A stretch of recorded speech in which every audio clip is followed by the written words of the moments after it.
And I believe we'll start tonight with our safety presentation. So is someone from the Boston PD here that would like to present? Yep, hi, there's two of us here tonight. Sergeant Santolo, A7 Boston Police. So I want to say good evening to everybody. Before Tommy gives you the update, I just want to, it's like I'm going to pound this every time, every meeting, because it's still happening, especially to our older folks. These scams are still ongoing. They're getting a lot of money. And we actually got lucky over this past couple of weeks. And out of 1,000, we're going to catch one person. And you're going to be reimbursed maybe one time out of 1,000 times. So please, please, please don't give any money unless you know where it's going. So any questions on that, I can answer after Tommy presents. But are you talking about phone scams or email scams mostly, Sergeant? Any scam, computer scam, phone scam, mostly over the phone, by mail. They'll send out 100 ways of doing it. If they hit one person, that's $8,000, and it takes 5 minutes to send out 100, whether it's emails or phone calls. And it's 5 minutes work. They're making $9,000, and it's most of the time, 99.9% of the time, you're not getting your money back. We're not going to catch anybody. They do use burner phones.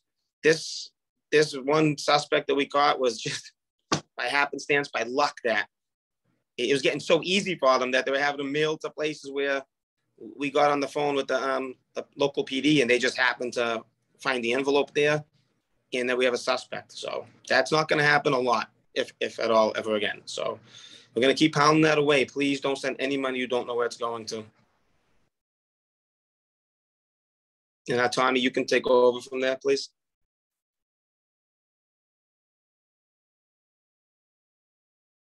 Is he on?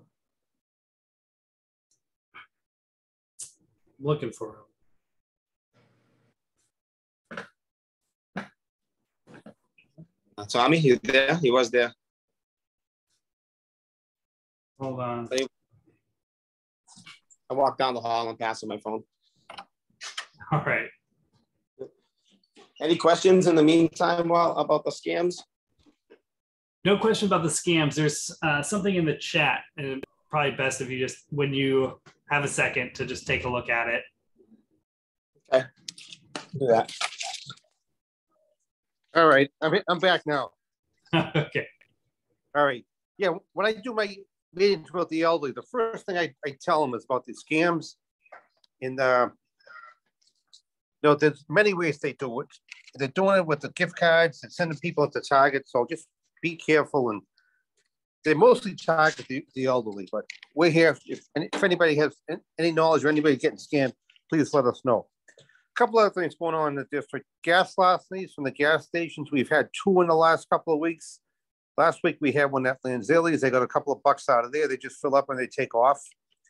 144 Addison Street. We've had 3 separate incidents in that building in the last, since June 29th. We had a domestic that got a little violent. That ended up in a restraining order. And the suspect did get away, but he's got a couple of warrants for him. He's going to have another one too, but entirely doubtful that he'll show up to court. We had a second one with an arrest up in 147. And then we had a car break on 144 Addison Street. I don't believe they have cameras outside in that parking lot, but hopefully they'll be getting them soon. We had a car accident on McCullen Highway on the July 2nd, and 2 people were taken to the hospital. On July 5th, we had a stolen car from 98 Gladstone Street. On the 8th, we had a drug overdose on 58 Homer Street. Now, on July 8th, we had an incident up in 82 St. Andrew Road. It was an ABDW, and there was an arrest made for disorderly conduct. A couple of neighbors got into it, and that's being investigated by the Civil Rights Unit. Up in Suffolk Downs, the last month or so, we've had a couple of incidents. We had another one on the 15th. The kids are going in there, hanging out, destroying the place, vandalizing the place, stealing things. So they did put some new cameras in up there, which they badly needed. All right, on this past weekend, July 16th, we had a commercial break on 2 Ford Street at the cell phone company. I guess they got in there overnight. They vandalized and they stole a couple of phones and other items. On the 17th of July, we had a vandalism of the motor vehicle up in Layden Street. On the district, there's been a ton of larcenies from motor vehicles. They've started up again, leaving car doors open, and also the catalytic converters are starting to get stolen again. We've had 3 or 4 of them within the last week. They're mostly hitting the larger SUVs or the bigger size pickups. They're easy to get with the vehicles that are up higher, and they're getting some good money for them. So be careful if you see anybody out there underneath the car, especially overnight hours.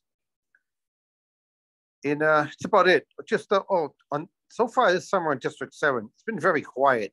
There hasn't been any gun violence, no stabbings. So hopefully this trend will continue. And our guys are out there, if they see, we're hitting the hot spots where they usually are. So hopefully that'll continue for the rest of the summer.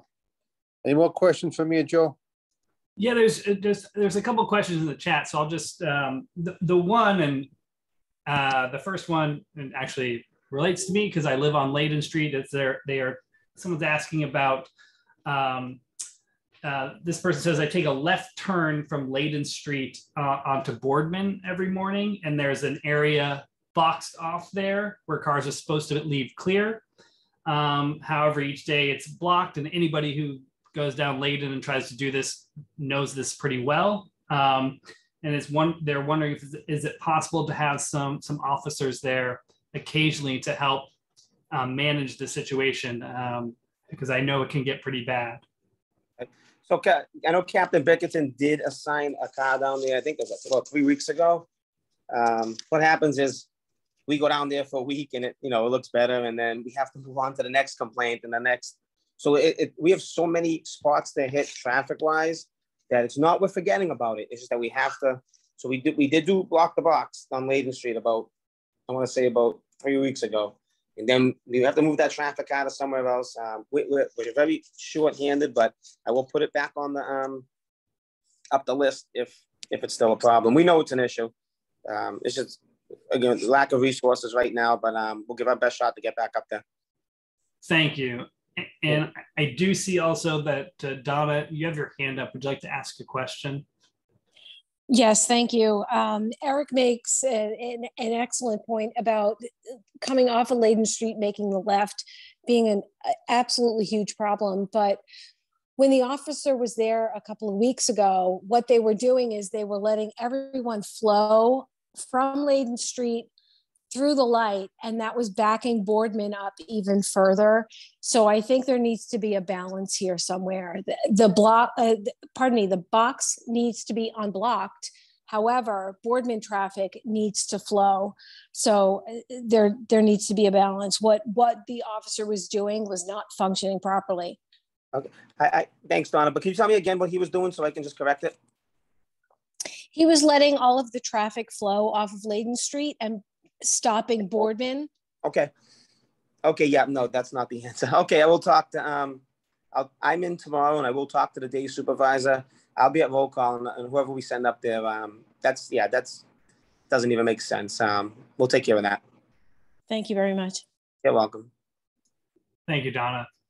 I don't see any more questions in the comments here, so we really appreciate your update and thanks so much. Okay, and once again, emails, calls, I'm here most of the time. If not, Tommy's here, most of the guys here. Just come on, give us a call, even if you think it's a little thing, it's probably not. We're probably looking for, like what Donna just said, that's not a little thing. That's something that we were doing wrong and we're going to correct. So thanks for having us and have a great night. We appreciate it. Thank you. Thank you. Okay, so moving on for tonight's agenda. If you're looking at the agenda, the MassDOT presenters are unable to be here tonight. So if you've just joined us, they're not going to present. But we do have the introduction of new board members. So we have 2 people who are going to become new board members here for the OHNC. They'll take over for the September meeting. I know one of them, Jessica, is not able to make it. Her flight was delayed tonight. She was traveling, and she has a short bio I'll read, but we also have Maria Campbell, who's going to be taking over as chairperson or president. Maria, are you here? Yeah, I know I'm here. Will you just give everybody a brief bio of yourself, and so that they get to know you? And yeah, absolutely.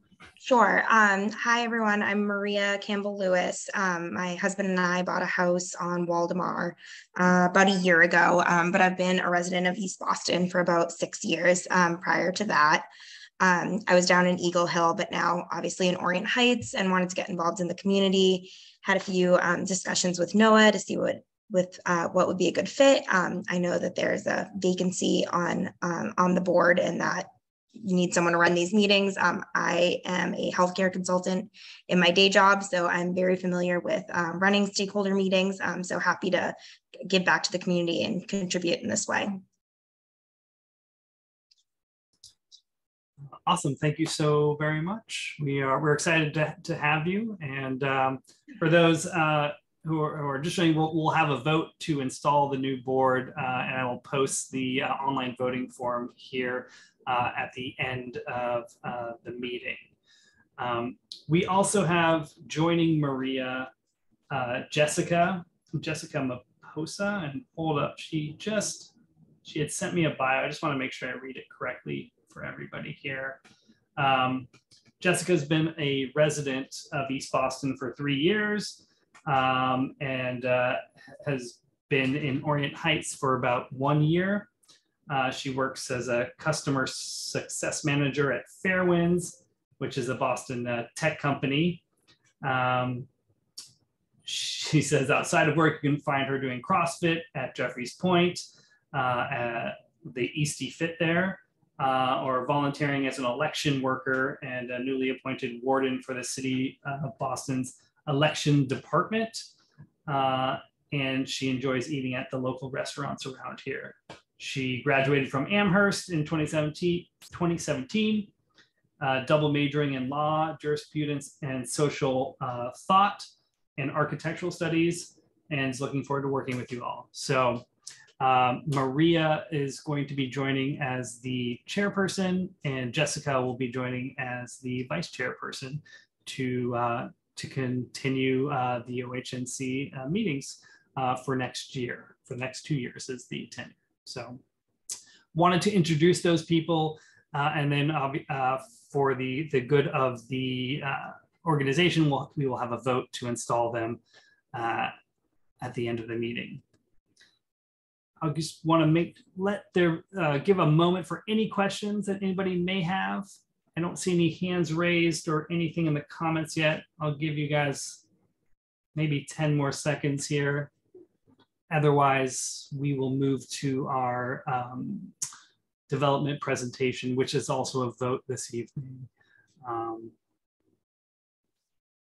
don't see anything else, so I see Jeff is already ready. So we have a presentation for Waldemar Street. And Jeff, would you like to go ahead and take it?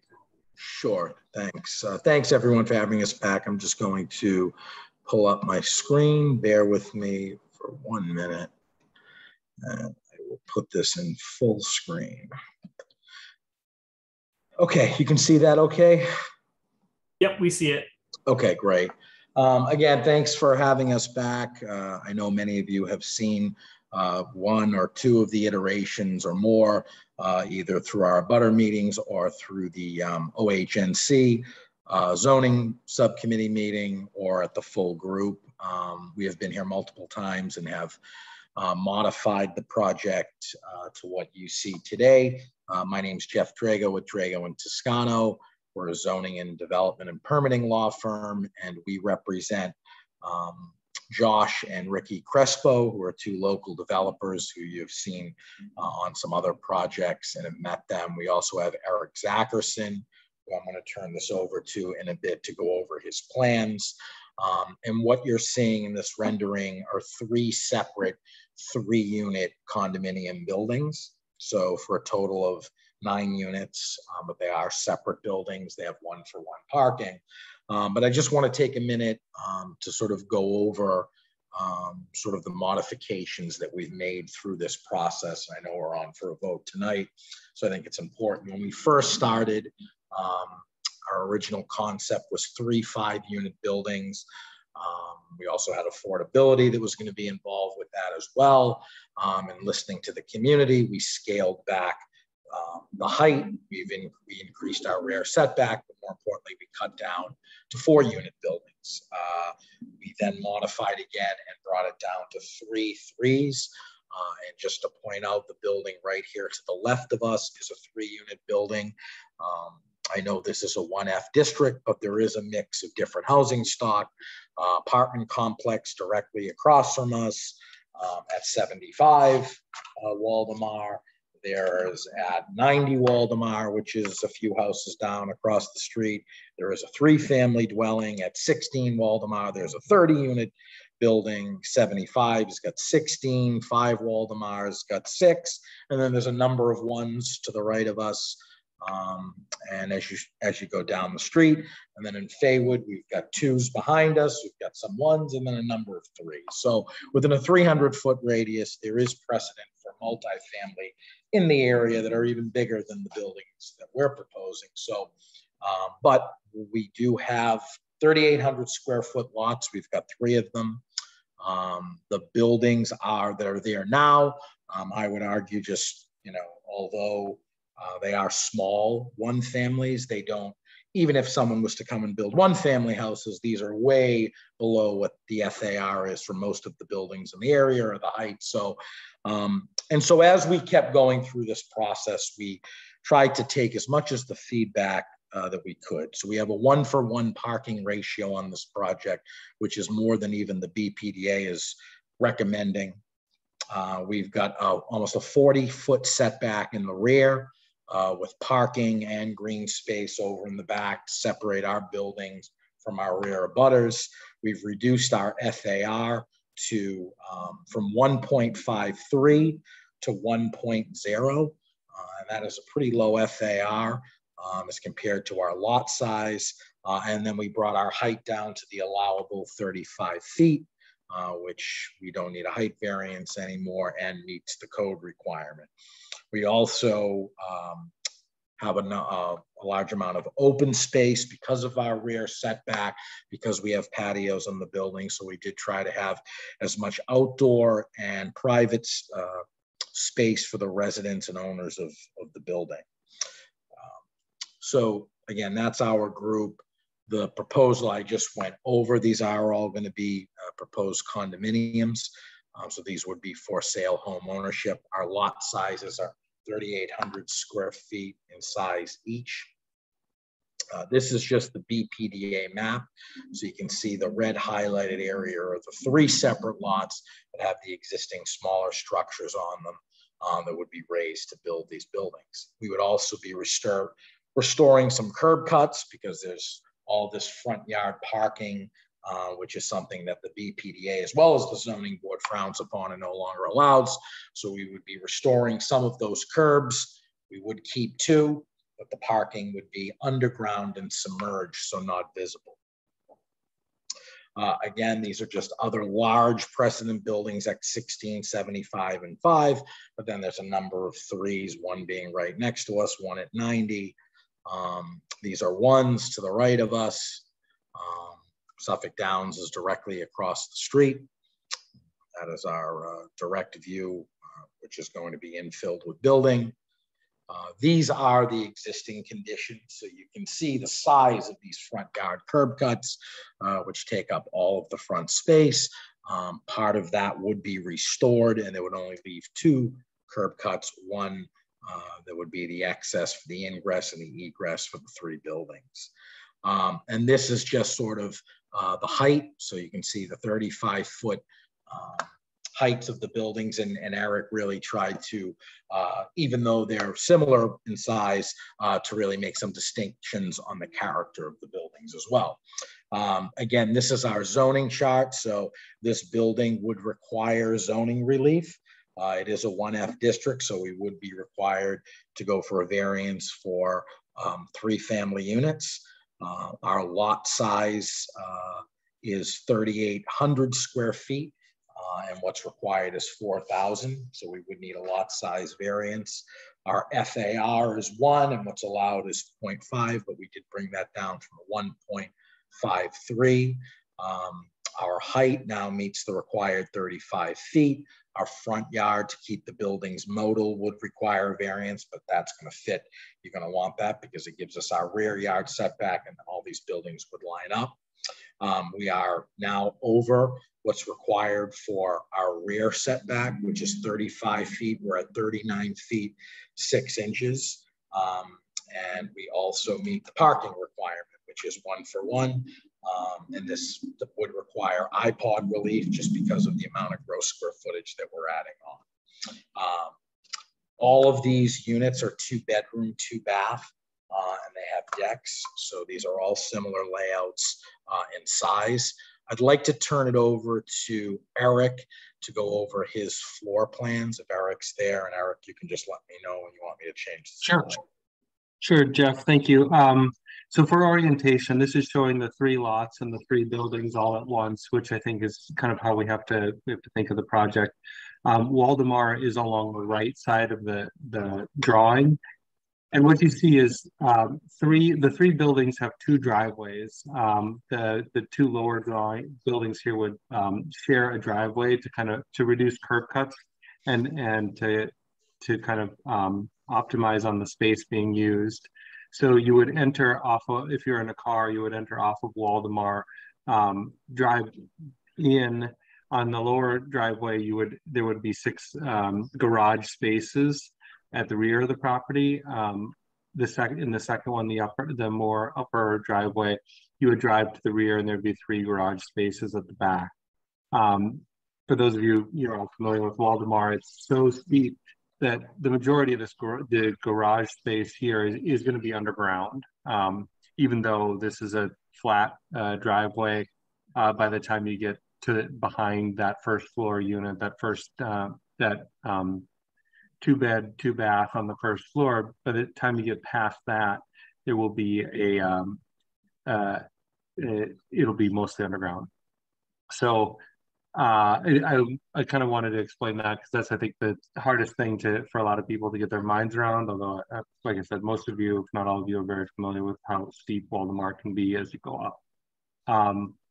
Each of these on the ground floor would have a 2-bed, 2-bath situation, about 1,000 square feet. So relative to a lot of the development going on, a little bit more on the luxurious side, with a primary bedroom with ensuite situation and a second bedroom, which is smaller, about 11 by 11, with a adjacent to a common or public bathroom.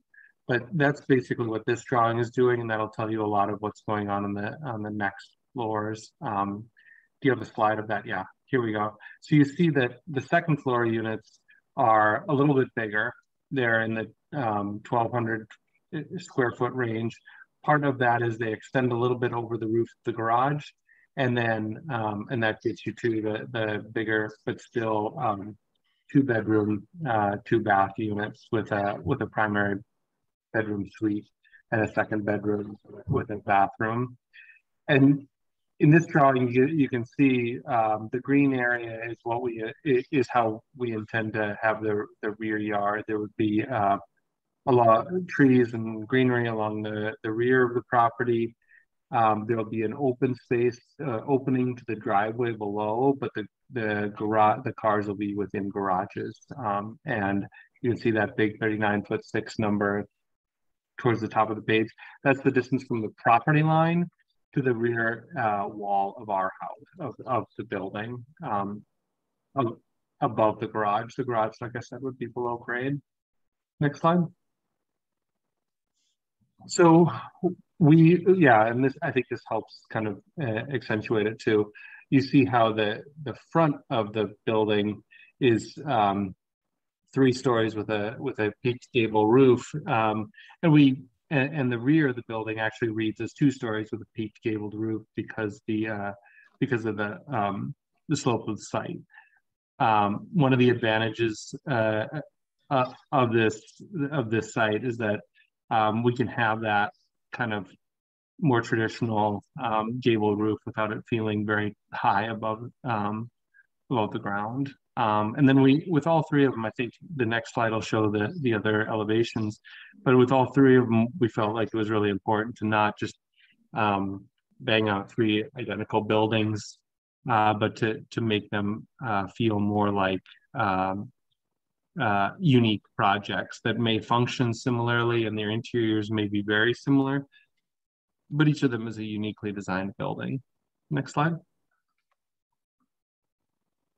And then this is 96 Waldemar, which has a little bit more of the larger era windows that we actually see quite a few of on Waldemar. Waldemar is a little bit, a lot of the buildings are more recent. So this one has a little bit less of the very traditional, but more of the kind of traditional style windows we were seeing on Waldemar. Next slide. And then this third one does something similar, has some larger scale windows with some front decks. We saw quite a few of those on Waldemar, and we'll want to respond to that as well. Next slide. And then here in this cross section, you can see just how much it slopes up to, this would be along the property line at 92 Waldemar, but you can see how much it slopes up. The first floor unit would have to have a little bit of a window well situation, because even by halfway back, the windows start to be buried in the ground. So we would dig that out, have a life safety well and light well, and then behind that, the building really becomes 2 stories above grade with the attic situation. Next slide. And then this is 104, similar situation where we see how it graded from 0 to the top of the garage area. Next slide.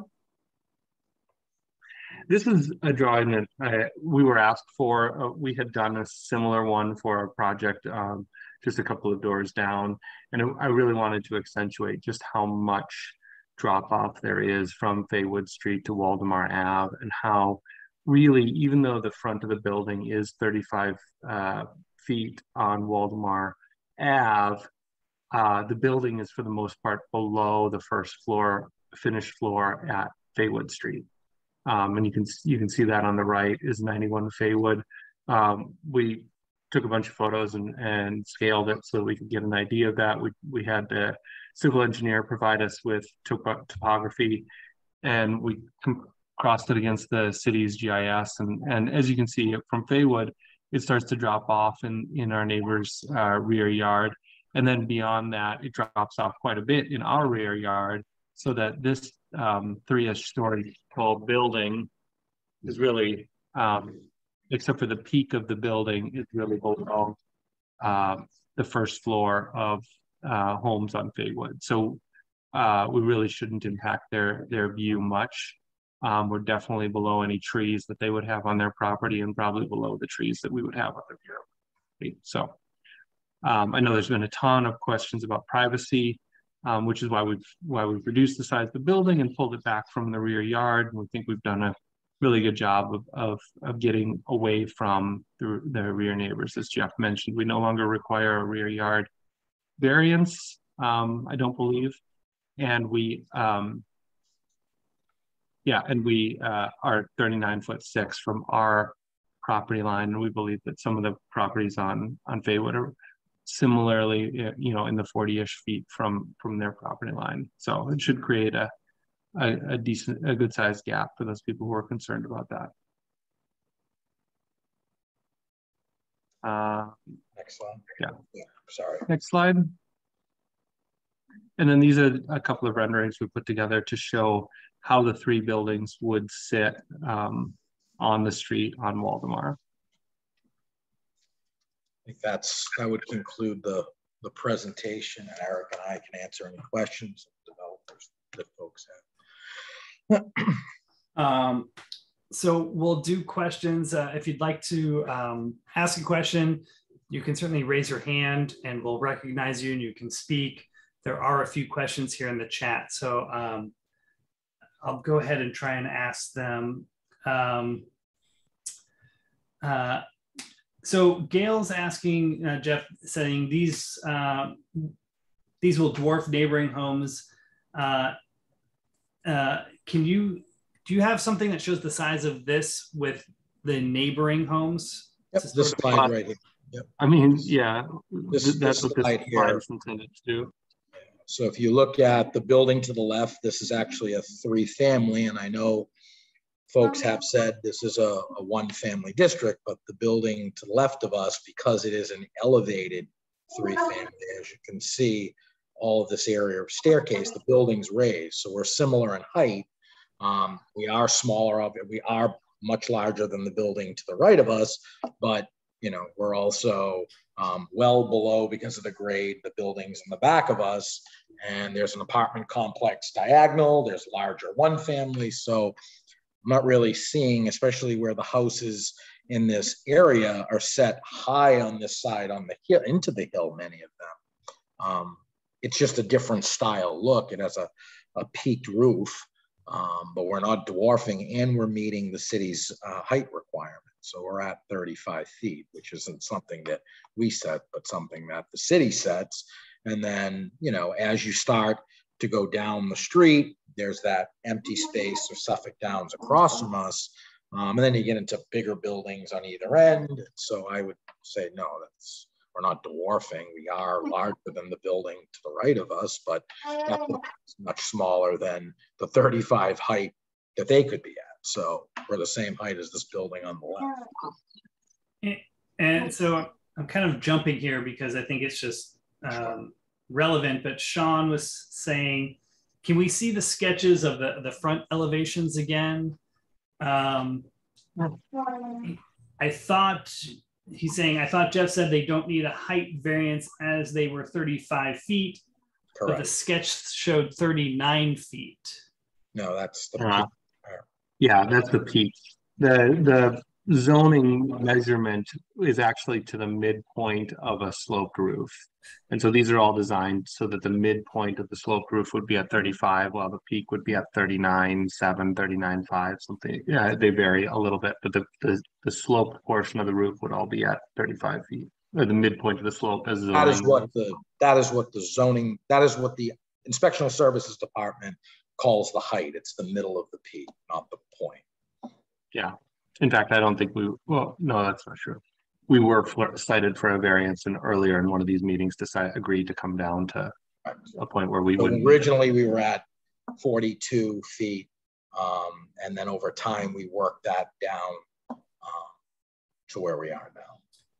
So there's just another question people are asking about, I think the peak thing, is that's a city regulation that— Yeah, it's part of the zoning code. I'll pull up the reference and put it in the chat in case anybody wants to see it. And that's the rule we're following.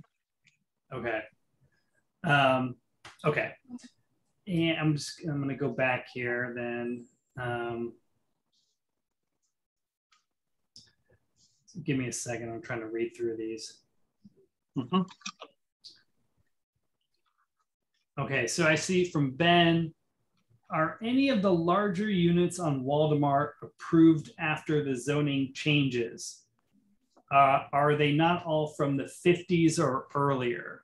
I assume they're talking about the other multifamily. No, zoning code hasn't been updated in years, so those were passed, some probably prior, but most were, after that last zoning, or a couple of zoning codes were updated, but that I do not know. Okay. And I do see Brooke, you have your hand up, so why don't you go ahead and ask your question. Hello. Lower my hand. Can you guys hear? Yes, we can hear you.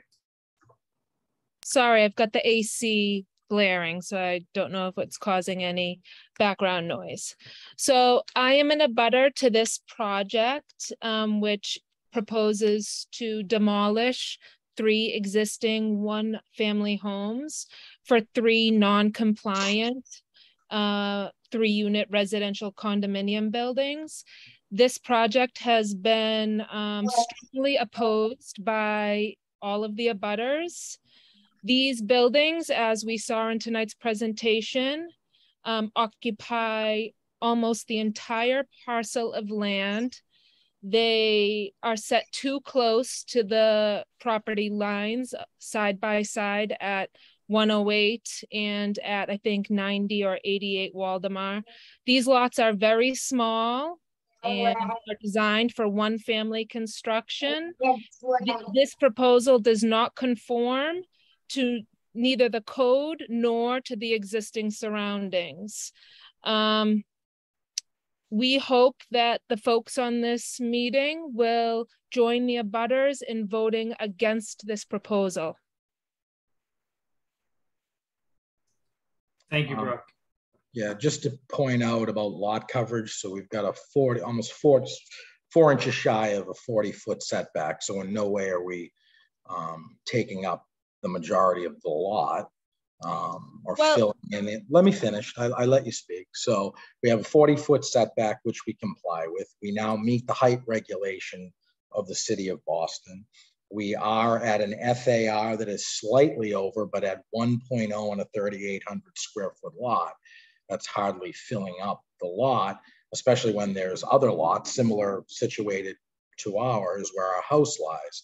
Now, there are some very small houses, or the houses that are there now are very, very small, but they don't even conform with the existing code, which would allow them to be 35 feet and have a 0.5 FAR. So we do have a 1-for-1 parking ratio. So although we do need some variances, we have significantly reduced that and created open space and parking, which in most of the buildings around here, it's hard to get both of those.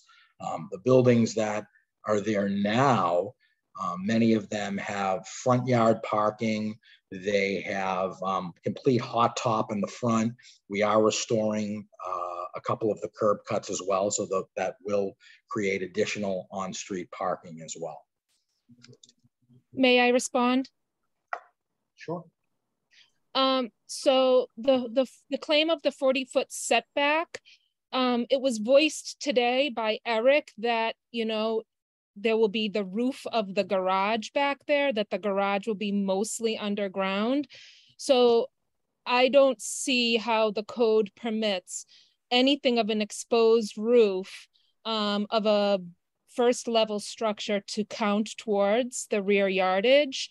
The front yardage has been completely eradicated, and the side yards are very small compared to what they are required to be, which is why I stand by that this is taking up almost the entire parcel of land, more than what would a single family home were built to code in this area. So Eric, do you want to respond to the rear setback, because this has come up multiple times? It goes where the building wall lies. So, and you can probably explain that better. You're muted, Eric. Oh, sorry. Yeah, sorry. Yes, because the bulk of the building, or the rear piece, is below grade, and we could manipulate it so the entire rear garage were underground. They don't count that. They basically don't count any portion of the building, basement or garage, that is less than 30 inches above grade when they're calculating the rear yard setback. We could do that. We felt like having the grade kind of smoother like this would help alleviate the drainage in the construction, but we could cover more of the garage if that were going to give people a little bit more of a sense of separation.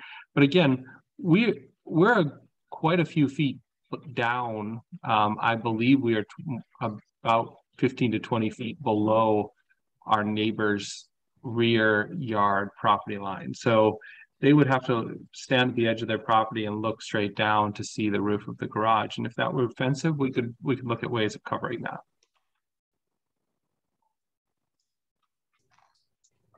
Thank you, Eric. And I also see now that Ben has a hand raised. If you'd like to go ahead. Can you guys hear me okay? Yeah, we hear you. Thanks.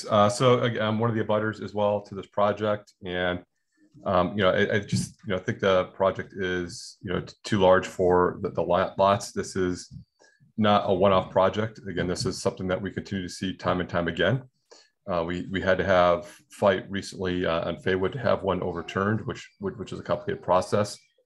And there's other projects that are similar. And through the research that we've done in the past, a lot of that stuff was done before that the zoning had changed. And so, to highlight a lot of the other buildings in the area, while it is fair that there are some other buildings in the area, it was all done prior to that, before the zoning changes for the most part. Again, I don't have all the buildings on Waldemar, but was understanding that was the case. Additionally, the other things that we need to take in consideration is, again, the traffic, the parking. While you're getting some extra parking, there are good numbers out there that would indicate that you're probably going to have at least 1.5 to 2 cars per unit. I know we're close to the T, but look around the neighborhood. Everyone's got 2 cars around here, it seems.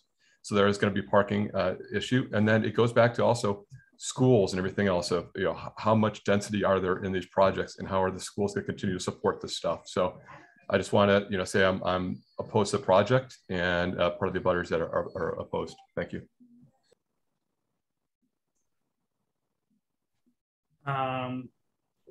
Do you want to respond, or I can go on to? I mean, just quickly, we have more than what the BPDA would recommend for parking at 1-for-1. I know we are restoring curb cuts as well, which is something that you do not see often. They're building something like 10,000 units at Suffolk Downs. The school issue, 9 additional units are, in my opinion, are not going to have an effect on either traffic or the school. That there is still a housing need in the city of Boston, and this isn't a large scale Article 80 project. This is 3 separate 3-unit buildings. There's plenty of 3-unit buildings on the back of us on Faywood Ave, one brand new one, I believe at 78, that was approved, and one next to it. There are the Orient Heights new housing development down at the corner, and a brand new condo building that was built recently right at the corner of Waldemar. I don't know if that's Crestway down there, but brand new development there. There's new developments along Waldemar Ave at the beginning, and there's some older developments that were approved years ago in the 50s and 60s that are multifamily residential apartment style complex buildings. And there's also a lot of 1-family houses. So, thank you. Starting to go down the chat here again. Sebastian Parr is asking, was this was affordable housing part of the plan, and is it not anymore? So it was in the original iterations when we were at 15 units, and then when we went down to 12, but not, it's just too few units to do it. Okay. Gail saying on appeal, Superior Court only recognizes current zoning. I don't know. Does that make? No, that so on appeal, again, that's something the court would look at. It goes by variances, and it goes by what the appeal is based on. So whoever's appealing you has to have a reason to appeal. So whatever those reasons are, they would look at. Okay. Donna Kurtz asks, how is underground parking going to be mitigated for the projected flood zone for this parking and frontal living space? So we're not in a flood zone in this particular area, so we weren't cited for flood zone. The parking would pull in, it's basically slab on grade type construction. So which is common up and down the Orient Heights area. I've done plenty of units on Layden Street and in other areas, Boardman Street. And so you would just pull in, basically excavating the front part of the hill and pull in. I just did my own buildings on Gladstone, similar way. So but we would be required to have a full recharge system, and full water and sewer plans that would have to be submitted. So the buildings that we are creating are going to have a better system at drainage than the buildings that are there because they're old. And so these are going to have to conform with all of the new drainage and recharge system requirements that Boston Water and Sewer require now, which are a much higher threshold than they were when these houses were built. If you want, if it's helpful, I have the FEMA map up. I could point out really the track is the area that's at risk right now. We're well above it. Yeah. I'm sorry to interject, but you're answering my question. The flood zone as of today versus the flood zone as of 10 years from now, 20 years from now, extended. Mm-hmm. Where is that? Because I know that my family house is at 101, and in 2035, we're projected to be on Layden Street, in a flood zone. A family house on Ashley Street is supposed to be underwater in the next 30 years. How is this project going to be mitigated from that? Yeah, maybe it would help for me. Can I share my screen? Sure, you want me to unshare? Okay.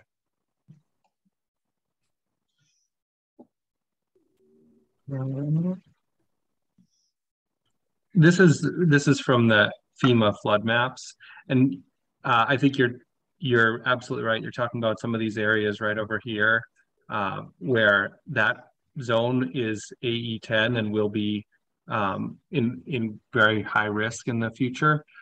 As you can see, the track, we're quite a bit geographically above the track area, but that's the area that's projected to have flooding issues. So we're far enough, this grade from there to our site is far enough up that there shouldn't be flooding at this stretch of Waldemar in the long run future. It's just high enough up, and there are conditions that are going to, even with the current plan, without the mitigation that'll happen over here at Suffolk Downs, if it were just to stay here, this stretch of Waldemar should be dry for as long as anybody can predict.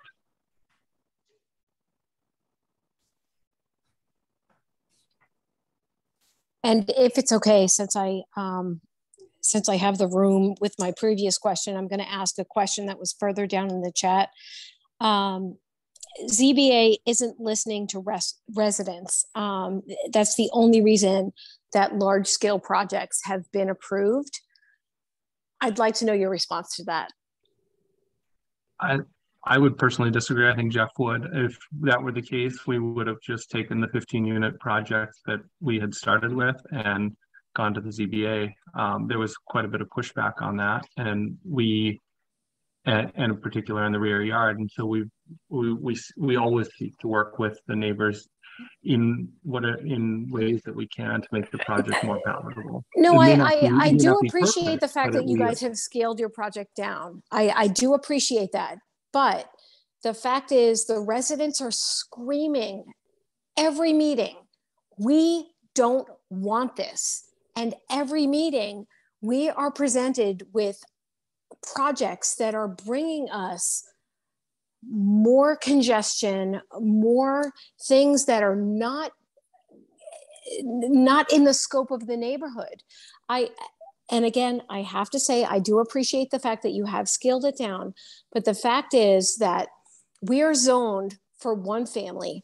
I happen to live in a 3-family, but it was built in 1849. And the buildings that you're comparing around you have been built before the codes have changed. So you can't compare that to current zoning. And I'm sorry that I'm heated about this, but it's very frustrating that the residents are speaking and no one is listening. Well, we are listening. We've scaled this down from a 15-unit project. And if you look at this, I mean, you've got Suffolk Downs building units across the street. There was a very lengthy process that they went through, but it's still a large scale development that's going to be. The Suffolk Downs project was approved by, no, do not cut me off, because I'm asking you questions. I'm asking you questions. I'm answering your question. But, and that's one project. As you go up right around the end of the street, there's a brand new development built there. There's a brand new development on yes, Wally Street, so which we voted against. But and then Suffolk Downs, we didn't have very much say, because that's primarily Revere. So you can't compare Suffolk Downs to what's happening in Orient Heights. And again, my apologies for getting heated, but you're not listening to your community. The zoning board is not listening to their community. And it's frustrating. But I think that's I mean, you're asking me, do I support development, or do I feel this is reasonable? I'm going to say yes. I mean, even though many of the buildings were built years ago, there's new developments that were built today. I'm a strong supporter of new housing.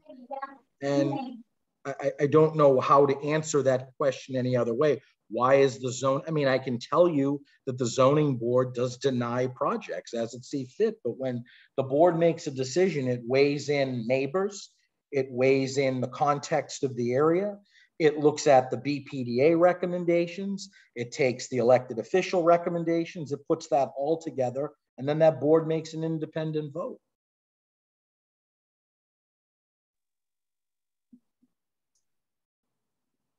I'll Sean, just leave it at that. Thank you.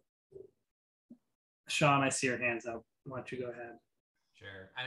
I wanted to chime in, especially where we started talking about Suffolk Downs. Jeff, we know that on Waldemar, that project's only improved single family housing though, right? I mean, that was the community feedback and what was, what was provided as a concession. My point being that in that entire area, which many of these houses are directly abutting, there's going to be a significant development.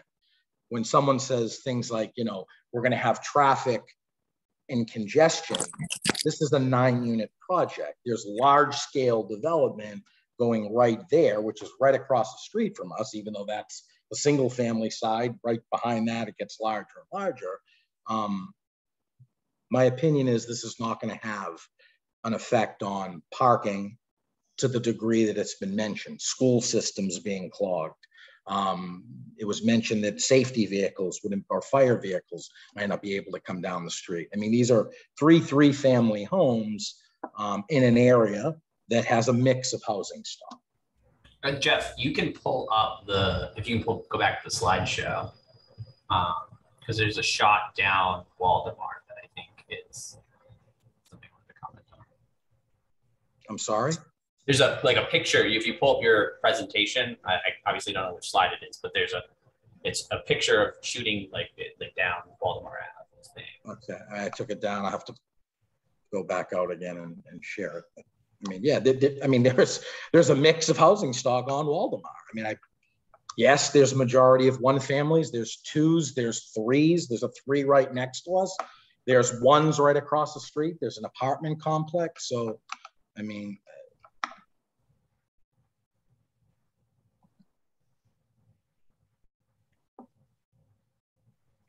We're just seeing your email right now. There's the PDF.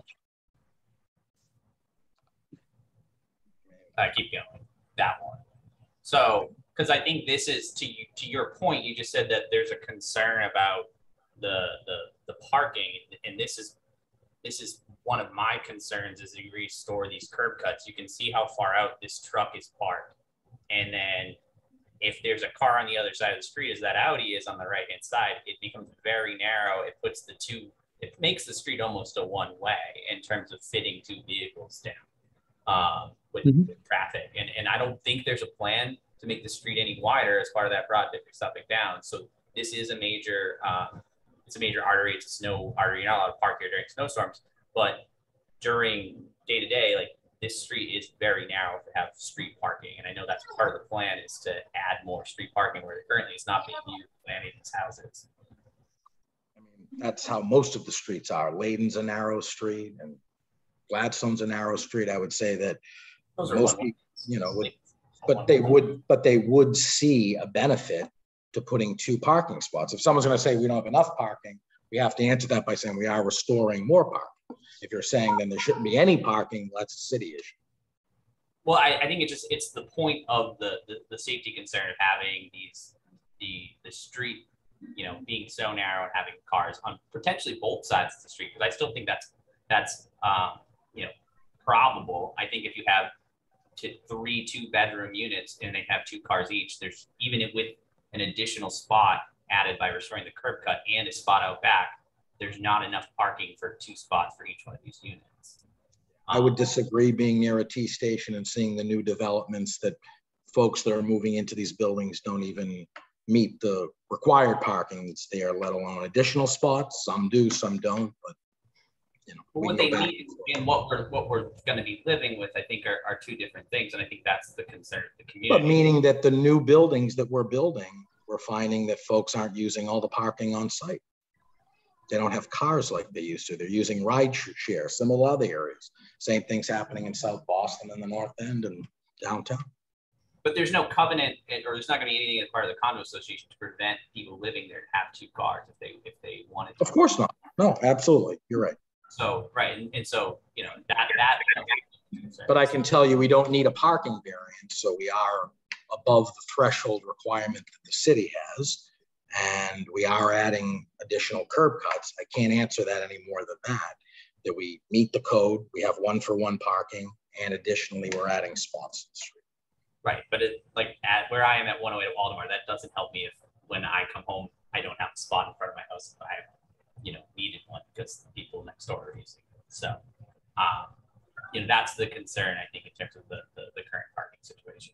And I've talked about this, and I know that this does get repetitive. So I, you know, want to at least put this out there. That's something that we've discussed throughout this process, is the retaining wall out back that we share. You know, we've had discussions with them. We still, you know, haven't come to a place where we know for sure what's going to happen. But I do think that realistically, we can agree that by digging out that back, it's going to have an impact on our rear retaining wall. And, you know, that's a concern, it's a safety concern for me and the impact that it has on my property. Yeah, I know you folks, the developers, I believe, met you out there. They talked, they're structural about it, and I know things were being worked out. I don't know if Josh, if Crespo's on the phone and you want to continue that dialogue, but I do know, I thought you folks are working together on that issue. No, I'm not disputing that we've had conversation, but at this point, right, we don't have any you know, conclusion to that. I think there is an agreement that there's likely to be an impact on our retaining wall. And I just see Eric's comment in the chat a while before I unmute, or before I mute myself again. Maybe I have the number wrong. I'm talking, I guess that yellow house is 92. So that doesn't currently have a curb cut. So I think, yes, the one in the middle does have a 3-car curb cut, but 92 does not.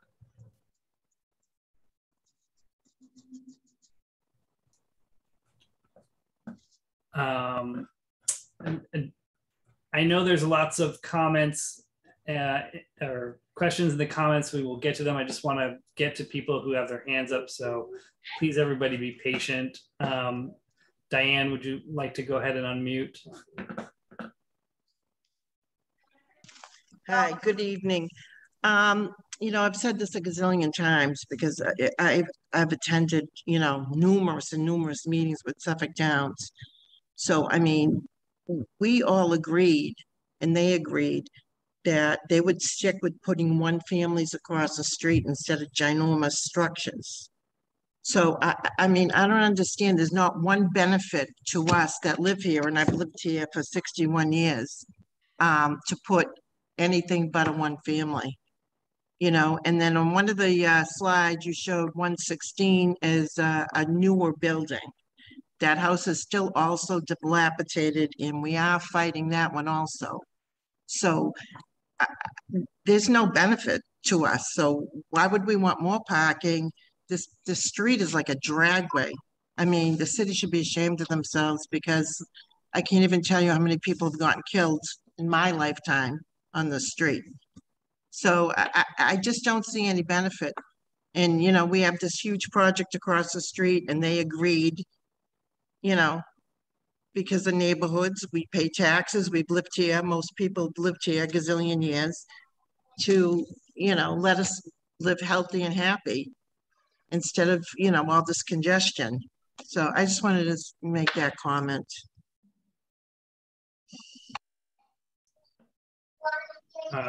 Thank you.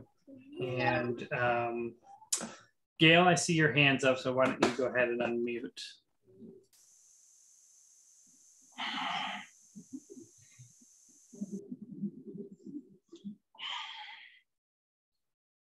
Yes, thank you. Jeff, I mean, it really gets annoying to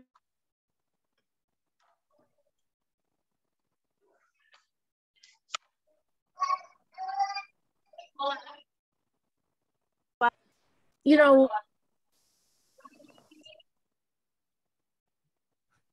Gail, we're having trouble hearing you. other to the one family instead of proposing 25 units and then coming down to 15. It's really offensive. And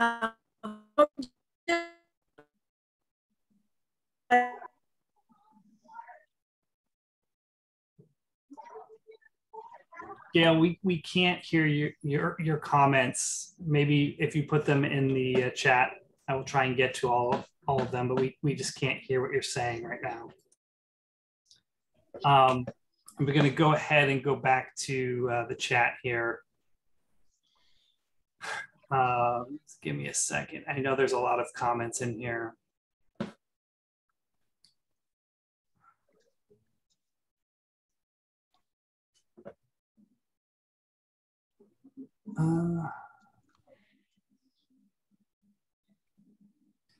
Can you confirm how many, I know Sean was already talking about this, but how many spots are actually going to be created by restoring the curb cuts? I believe it's 2. Okay, 2.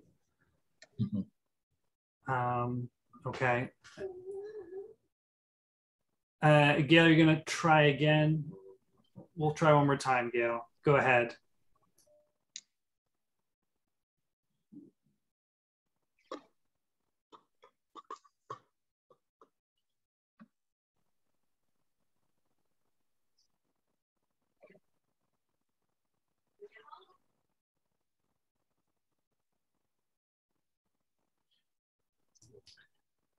Okay, I'm not sure if Gail can unmute, so I'll continue with the chat here. Let's see here.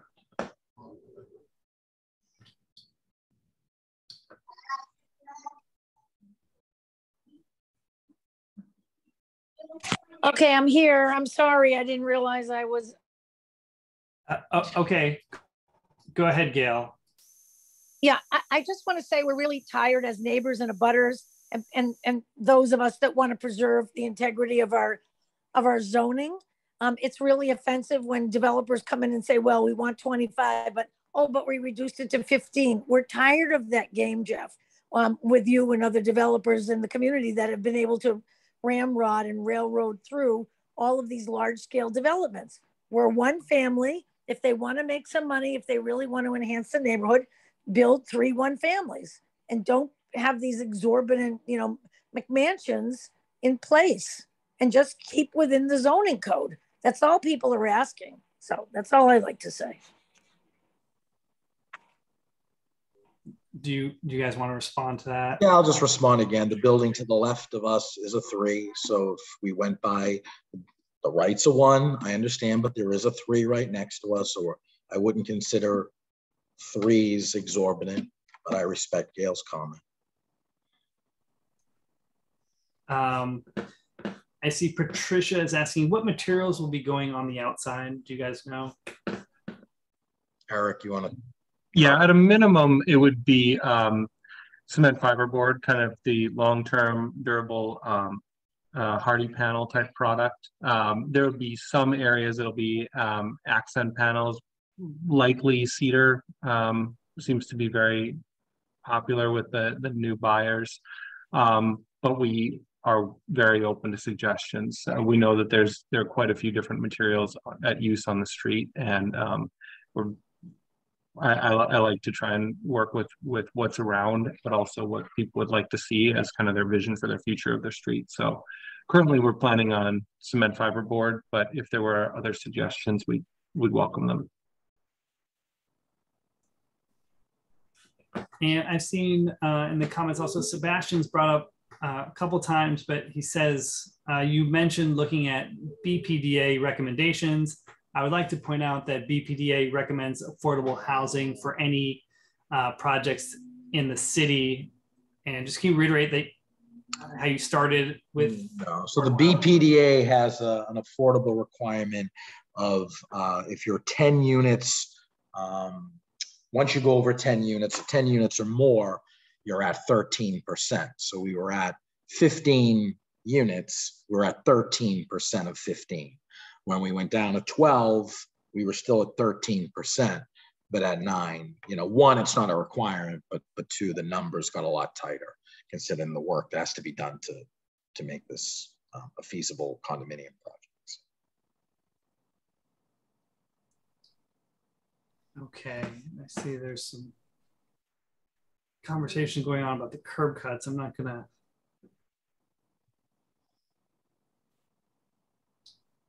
Michael Underwood's just asking, and this is for an abutter to maybe just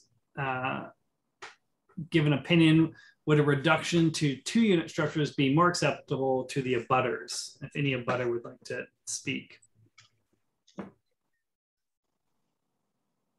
mean, I believe that's been suggested during design meetings, and that wasn't something that the developers were open to.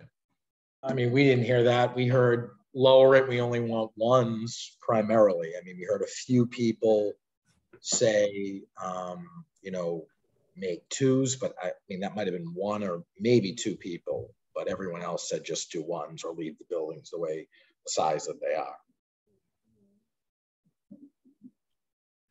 Okay. I've been in meetings, a lot of these meetings as well. I've heard a lot of pushing for one units, 1 families as well.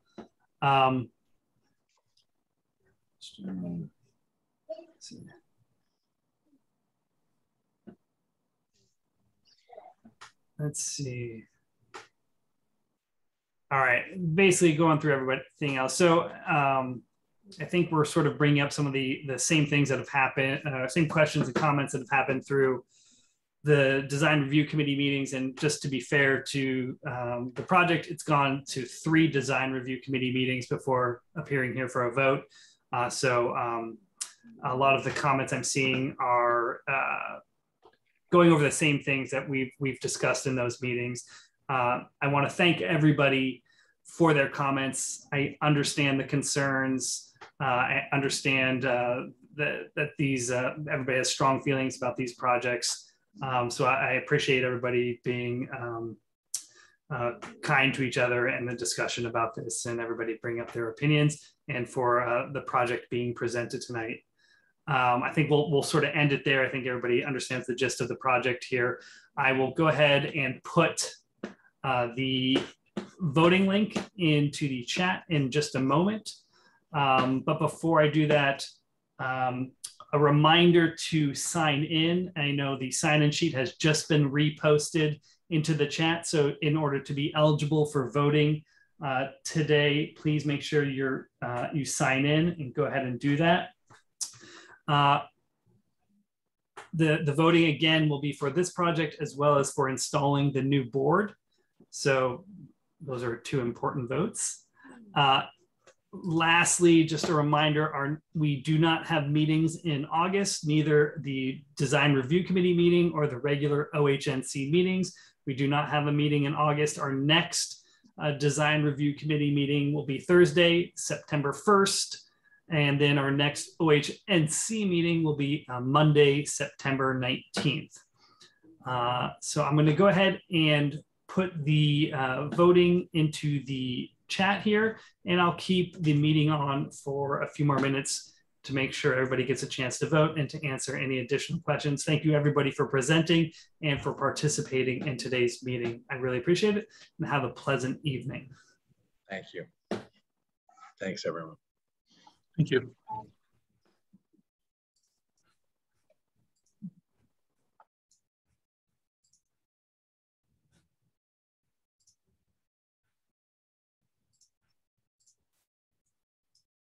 I don't see the link to vote yet. Is it coming? I'm putting it in right now. Give me 1 second. Thank you.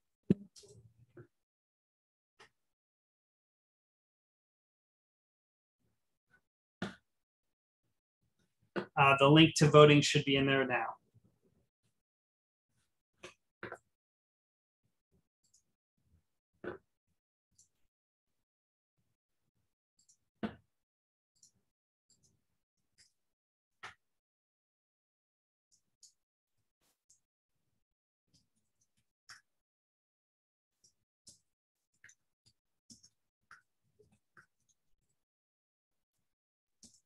Noah, how long will the link to vote be open? It's open until noon tomorrow. Okay, thank you.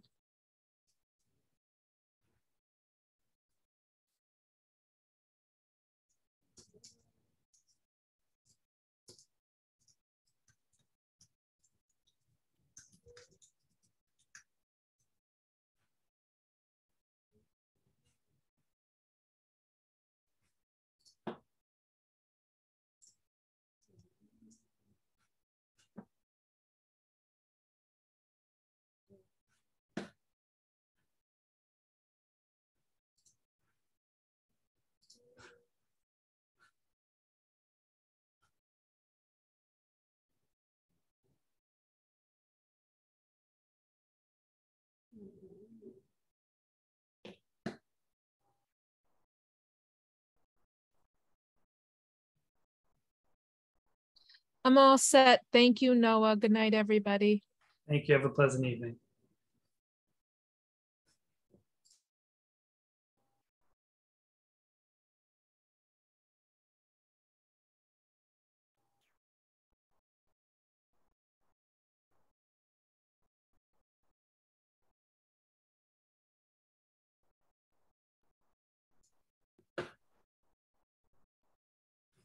I'm going to give everybody about 2 more minutes. So if you have any issues, please let me know. Otherwise, you've got about 2 minutes until I'm going to log off here. Hey, can you hear me? Yes, I can hear you. All right, could hear you.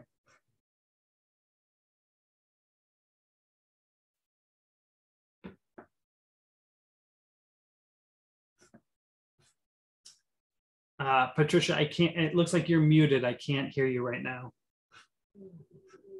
How's that? Can you hear me now? Now I can hear you, yes. Okay. I'm trying to get my name in to vote and I can't put my names on the phone.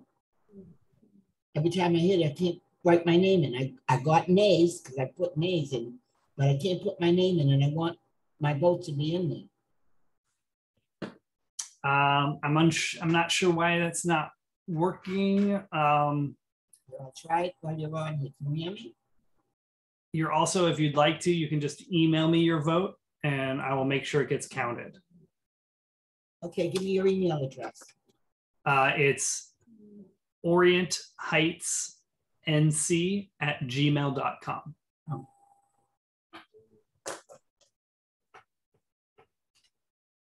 Thank you. Mm-hmm.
Okay, everybody, I will be closing the meeting now. Thank you again for being a part of today's meeting, and we'll see you next time.